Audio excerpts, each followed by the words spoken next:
1 Samuel, capítulo 31. Enquanto isso, os filisteus atacaram Israel e os israelitas fugiram deles. Muitos foram mortos nas encostas do monte Gilboa. Os filisteus cercaram Saul e seus filhos e mataram 3 deles, Jonatas, Abinadab e Malquissua. O combate se tornou cada vez mais intenso em volta de Saul e os arqueiros filisteus o alcançaram e o feriram gravemente. Saul disse a seu escudeiro: "Pegue sua espada e mate-me antes que esses filisteus incircuncisos venham, me torturem e zombem de mim." Mas o escudeiro teve medo e não quis matá-lo.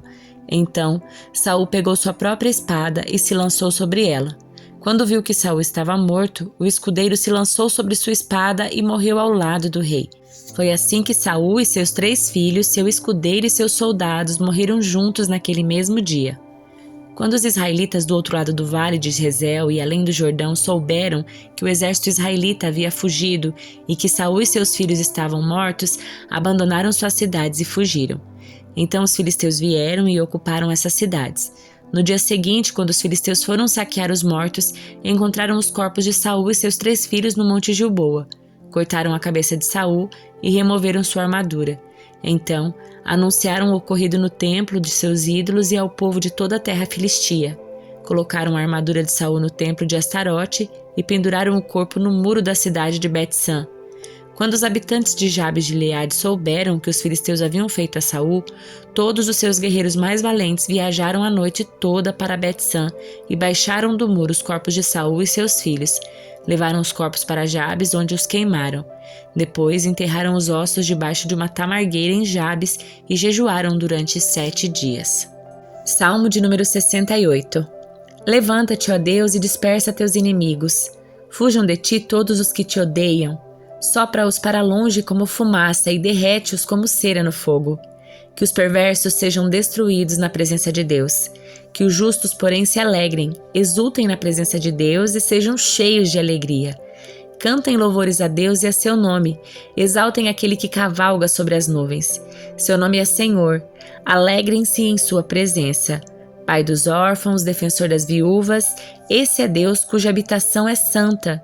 Deus dá uma família aos que vivem sós, liberta os presos e os faz prosperar.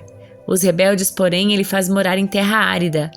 Ó Deus, quando conduziste teu povo, quando marchaste através do deserto, a terra tremeu e o céu derramou chuva diante de ti, o Deus do Sinai, diante de ti, o Deus de Israel.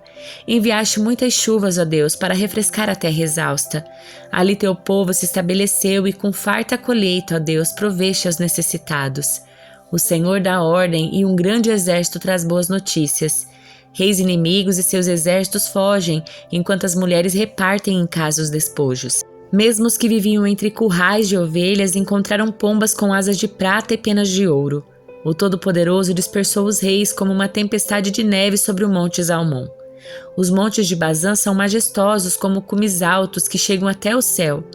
Ó montes elevados, porque olham com inveja para o monte Sião, onde Deus escolheu habitar, onde o Senhor habitará para sempre? Cercado de milhares e milhares de carruagens, o Senhor veio do monte Sinai para seu santuário. Quando subistes às alturas, levaste muitos prisioneiros, recebestes dádivas do povo, até mesmo dos que se rebelaram contra ti. Agora o Senhor Deus viverá ali em nosso meio.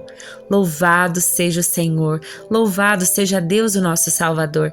A cada dia Ele nos carrega em seus braços. O nosso Deus é Deus que salva. O Senhor soberano nos livra da morte. Deus esmagará a cabeça dos seus inimigos, esmagará o crânio dos que insistem em pecar. O Senhor diz: de Bazã farei descer meus inimigos, das profundezas do mar os farei subir. Você, meu povo, lavará os pés no sangue deles, e até seus cães terão sua porção.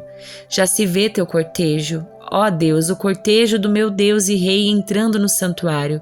À frente vão os cantores, atrás vêm os músicos, no meio vêm as moças tocando tamborins. Louvem a Deus todos vocês, louvem o Senhor, a fonte de vida de Israel. Vejam, à frente vai a pequena tribo de Benjamim. Logo atrás vem a grande multidão de governantes de Judá e todos os governantes de Zebulon e Naftali. Manifesta a tua força, ó Deus. Mostra teu poder divino por nós, como fizeste no passado. Os reis levam tributos ao teu templo em Jerusalém. Repreende-os, esses animais selvagens à espreita entre os juncos. Essa manada de touros no meio de bezerros fracos. Faze-os trazer barras de prata como humilde tributo. Dispersa as nações que têm prazer em guerrear. Que o Egito venha com dádivas de metais preciosos. Que a Etiópia traga tributos a Deus. Cantem a Deus, reinos da terra. Cantem louvores ao Senhor. Cantem aquele que cavalga pelos céus antigos, cuja voz poderosa troveja dos céus. Anunciem a todos o poder de Deus. Sua majestade está sobre Israel. Sua força é poderosa nos céus. Deus é temível em seu santuário. O Deus de Israel dá poder e força ao seu povo. Louvado seja Deus. Primeira carta aos Coríntios, capítulo 2. Irmãos, na primeira vez que estive com vocês, não usei palavras eloquentes nem sabedoria humana para lhe apresentar o plano secreto de Deus, pois decidi que, enquanto estivesse com vocês, me esqueceria de tudo, exceto de Jesus Cristo, aquele que foi crucificado. Fui até vocês em fraqueza, atemorizado e trêmulo. Minha mensagem e minha pregação foram muito simples. Em vez de usar argumentos persuasivos e astutos, me firmei no poder do Espírito. Agi desse modo para que vocês não se apoiassem em sabedoria humana, mas no poder de Deus. No entanto, quando estamos entre pessoas maduras, falamos com palavras de sabedoria, mas não com o tipo de sabedoria desta era ou dos seus governantes, que logo cai no esquecimento. Pelo contrário, a sabedoria a que nos referimos é o mistério de Deus, seu plano antes secreto e oculto, embora ele o tenha elaborado para nossa glória antes do começo do mundo. Os governantes dessa era, por sua vez, não a entenderam, pois se a houvessem entendido, não teriam crucificado o Senhor da glória. É a isso que as Escrituras se referem quando dizem: olho nenhum viu, ouvido nenhum ouviu, mente nenhuma imaginou o que Deus preparou para aqueles que o amam. Mas foi a nós que Deus revelou estas coisas por seu Espírito, pois o Espírito sonda todas as coisas, até os segredos mais profundos de Deus. Pois quem conhece os pensamentos de uma pessoa senão o próprio Espírito dela? Da mesma forma, ninguém conhece os pensamentos de Deus senão o Espírito de Deus. E nós recebemos o Espírito de Deus e não o Espírito deste mundo para que conheçamos as coisas maravilhosas que Deus nos tem dado gratuitamente.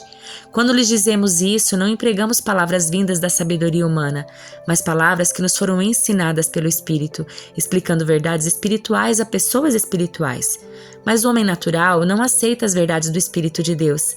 Elas lhe parecem loucura e ele não consegue entendê-las, pois apenas quem é espiritual consegue avaliar corretamente o que diz o Espírito. Quem é espiritual pode avaliar todas as coisas, mas ele próprio não pode ser avaliado por outros. Pois quem conhece os pensamentos do Senhor? Quem sabe o suficiente para instruí-lo? Mas nós temos a mente de Cristo.